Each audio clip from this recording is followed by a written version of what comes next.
حدیث سناؤں آپ کو بڑی زبردست۔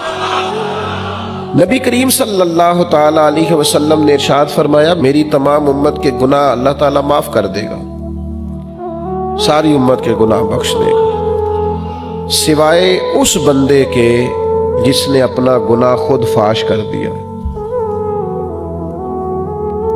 جس نے اپنا پردہ خود کھول دیا۔ اللہ سب کے گناہ معاف کر دے گا۔ یہ بخاری کتاب الادب کی روایت عرض کر رہا ہوں۔ حضور فرماتے ہیں بندے نے رات کو گناہ کیا، اللہ نے اس پہ پردہ ڈال دیا، پردہ پوشی کر دی، لیکن یہ ایسا بد نصیب ہے صبح اٹھ کے لوگوں کو خود اپنا گناہ بتا رہا ہے، میں نے یہ کیا، میں نے یہ جرم کیا۔ یہ لوگ بتاتے ہیں نا، قصے کہانیاں سناتے ہیں، جی ہم جب جوان ہوتے تھے یہ بھی کیا، تم نے کیا کرنا ہے، ہم نے تو معاذ اللہ بڑا شباب کباب دیکھا، فلاں کیا فلاں کیا۔ گناہ کا اظہار بھی گناہ ہے۔